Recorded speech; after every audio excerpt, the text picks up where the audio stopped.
Hi மக்களே, welcome back to our channel. வாங்க என்ன செய்யலான்றதை பார்க்கலாம். ஒரு கடாயில் கொஞ்சம் எண்ணெய் ஊற்றிக்குங்க. பட்டர் இருந்தால் கூட பட்டர் போட்டுக்கலாம். ஒரு துண்டு பட்டை, 4 சீரகம், 4 சோம்பு போட்டு தாளிச்சிக்குங்க. 2 பச்சை மிளகாய் போட்டுட்டு ஒரு பெரிய சைஸ் வெங்காயம் அதையும் போட்டு நல்லா வதக்கிடுங்க. இது வதங்கிறதுக்காக கொஞ்சமாக கல் உப்பு போட்டுக்கலாம். நல்லா வதக்கி விட்டுருங்க. கொஞ்சமாக இஞ்சி பூண்டு பேஸ்ட் போட்டு நல்லா வதக்கிக்குங்க. ஃப்ரெஷ்ஷாக அரைச்சி போடுங்க. டேஸ்ட்டும் ஸ்மெல்லும் சூப்பராக இருக்கும். இந்த மாதிரி நல்லா வதக்கிடுங்க. இது வதங்கி வந்தோடனே ஒரு குடமிளகாய் நான் சேர்த்துருக்கேன்.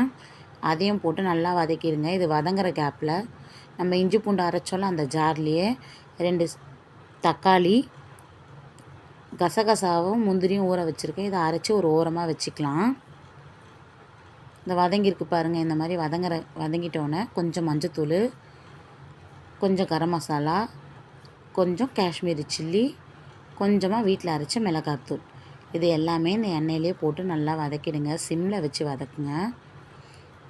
வதக்கிட்டோன்னே நம்ம அரைச்சி வச்சுருந்தோம்ல இந்த மிக்ஸு, இதை நல்லா எண்ணெயிலேயே அப்படியே சிம்மில் வச்சு நல்லா வதக்கிட்டே இருங்க.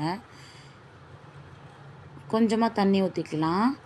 ஏன்னா அந்த மிக்ஸி ஜாரில் கொஞ்சம் தண்ணி ஊற்றி நம்ம இந்த வதங்கிறதுல போட்டு நல்லா வதக்கலாம். இந்த மாதிரி எண்ணெய் பிரிஞ்சு வந்தோடனே கொஞ்சமாக தண்ணி ஊற்றிங்க. நான் கிரேவி மாதிரி தான் பண்ணுறேன். உங்களுக்கு எவ்வளோ தண்ணி வேணுமோ அந்த அளவுக்கு ஊற்றிக்குங்க. உப்பு வேணுன்னா இந்த டைமில் நீங்கள் சேர்த்துக்குங்க. ஒரு தட்டு போட்டு மூடி நல்லா கொதித்து வந்தோடனே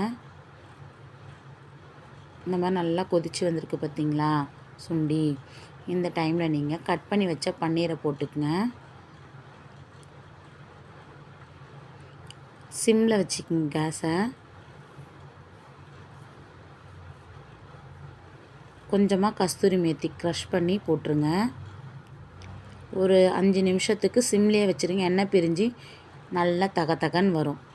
நீங்கள் இதை இட்லி, தோசை, பூரி, சப்பாத்தி உங்களுக்கு என்ன மாதிரி விருப்பமோ அதுக்கு சாப்பிடுங்க. டேஸ்ட்டு சூப்பராக இருக்கும். நான் சப்பாத்திக்கு தான் சாப்பிட்ருந்தேன்.